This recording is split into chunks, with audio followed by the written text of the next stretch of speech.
Good morning everyone, today we're going to be talking about my battle power. A lot of people have been asking me, Kero, how is your battle power so low? It's only 1424. I have 1475, 1480, 1500 battle power. Why is yours so low? Well, in today's video, I'm going to be explaining that, and you might find the reasoning a little bit surprising. But before we jump into all of that, if you're new to the channel, I upload NGS content daily. So if you do play this game, I would really appreciate a subscribe as it really helps out the channel. Anyway, without further ado, let's begin the video.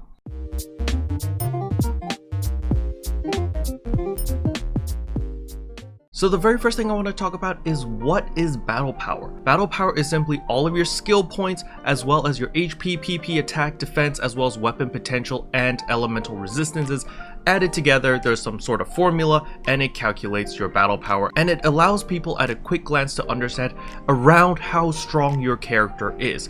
Now, if you went full tank, you can still get very high battle power going full defense and like having no damage. Or you can go full glass cannon and no defense and you will also have high battle power. It's just a general number to let you understand, hey, am I actually making my character stronger right now or not? However, there are ways to skew the battle power system. If you only want like unlimited battle power, you can just pump a crap ton of PP. If you just go crazy on the PP and try to get like 200 PP, you're gonna get a lot of battle power. I think 1 PP is like 2 battle power or something along those lines. Again, I forgot how the formula works, but there are ways to skew your battle power so you have extremely high battle power numbers, but in practicality, you won't be as effective as you could be, all right? So back to the topic at hand. Why is my battle power so low?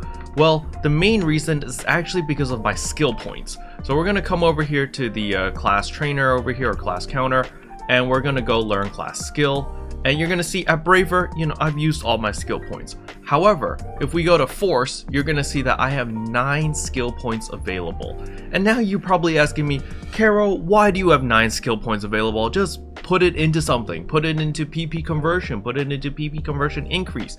Put it into something here, Well, the reason why I didn't put these 9 points into anything is simply because I don't use any of the skills in the Force tree other than the PP recovery boost as well as eradication PP gain. So sure, I can put 5 points into the PP conversion as well as 1 point into the PP conversion increase and use another 6 points. And we're going to do that just so that I can show you how much extra battle power we get. We were at 1424 battle power.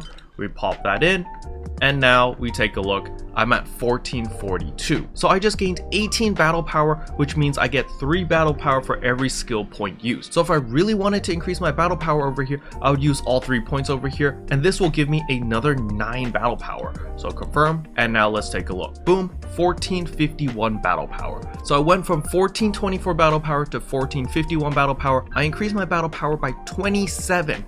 But the thing is, this number is just inflated because this 27 battle power that I just gained isn't actually going to be affecting me in actual gameplay. This does not mean that my katana is suddenly going to hit bigger numbers on my auto attacks as well as my PAs. It's simply a rough indicator letting me know, hey, this character is pretty strong, her battle power is at around this much, so she should be doing decent damage. That's really all it's there for, so don't be too fixated on the battle power itself, because even though I just gained 27 battle power by putting 9 skill points, I didn't gain any actual damage.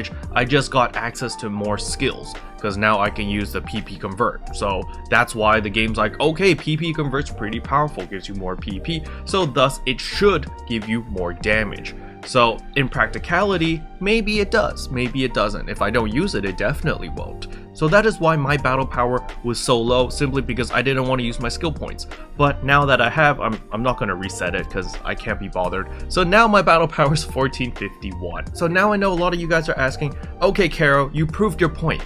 Now, how do I get more practical damage? How do I get stronger practically so that when I go out in the field, I'm killing mobs, I can kill it more efficiently, kill them faster, do harder content, kill the gigantics faster, stuff like that? Well, as we can see at the basic information over here, this potential up is a combination of your weapon potential as well as all of the different augments you have as well as your armors. So what you want to do is you want to pump up your potential as much as possible depending on what weapon you use. So let's say that you're a melee character. then you want to get your melee potential as high as possible. Now mine is extremely low, and the reason for this is because of my weapon. I am using a Forces weapon. As you can see here, the Forces weapon only gives me potency plus 24%, while if you were to use an Evil Coat weapon you get plus 26%, and if you use a Straga weapon you get plus 27%. So that is a lot more potential. But not only that, the armors that I'm using also does not give me any innate stats. So for example, the Keldy armor by itself, it does not give me any potency, it actually just gives me PP. Now this number over here are going to be skewed because it has included all of my augments. So you see I have Might 3, Dino Soul 2, Magnus Nose, Gigas Might 1. All of these stats are added in over here, so that is why I have 7.1% melee potency. It's simply because of these 4 augments over here. And as for the HP and PP over here, this is also increased because of the augments. So by default, Keldy armor actually only gives me plus 6 PP and nothing else. That is all this armor gives me. It doesn't provide much value other than that plus 6 PP. However, there are armors out there, for example the Keldy armor Arga, which actually gives you 1% more potency on melee and range damage and gives you plus 4 PP. So obviously this is a much better armor versus the regular Keldy armor that only gives me 6 PP and 0 potency over here, okay? So you do need to look at your armors, and if you really want to try to min-max and get the most damage physically possible, then you're going to need to look at these special armors in order to max out your weapon potency. However, if the only thing you care about is trying to pump out that battle power number and try to get to that like 1500 battle power, then Gion armor is probably the best way to do it, because Gion armor by itself gives you plus 10 PP, and as I said earlier, each point of PP gives you a lot of battle power. I think it's 2. I'm pretty sure it's 2 battle power for each point of PP, which means each Gion armor would give you 20 battle power. That sounds a little bit wrong in my head right now as I say it, so I might be wrong. It might be 2 PP equals 1 battle power. So it gives you 5 battle power per Gion unit. It might be that. Again, I forgot, I do apologize, but PP gives a lot of battle power. Just keep that in mind, okay? But I do want to remind everyone that just having a crap ton of PP and a crap ton of battle power does not mean you're going to be more effective in actual combat, right? Sure, you're going to be able to spam more photon arts, but if the boss like one-shots you, or if you deal like no damage doing these photon arts, well, it kind of defeats the purpose, right? So do make sure that your build caters to your playstyle. That is the nice thing about New Genesis. You can literally build however the heck you want to build and do all of the content, right? You're not shoehorned into a specific build and being like, yeah, you have to build this way or else you're never going to complete that content. That's not the case. You can do whatever the heck you want. So that is why I really enjoy this game. So in conclusion, battle power is not everything. As long as you can clear the content in your playstyle and you're enjoying the game, that is all that matters. Now, there is one exception to this. If you are still using old PSO2 gear, I urge you to upgrade to New Genesis gear, especially at 4-star rarity. The biggest difference between your base PSO2 armor versus the NGS armors is going to be the defense.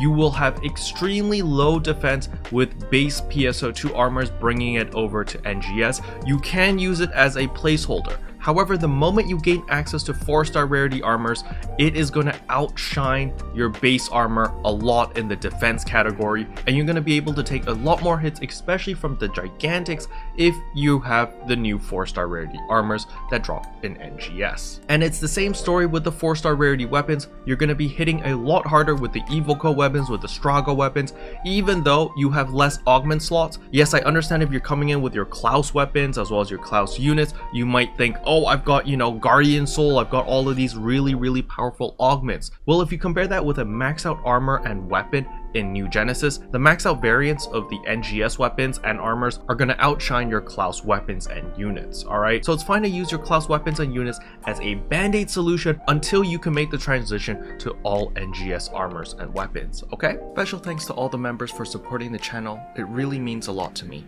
Thank you again. But anyway, that's all I wanted to cover in today's video. Hopefully you guys found it helpful. If you did, I would appreciate a like and a subscribe, and I'll see you guys in tomorrow's video.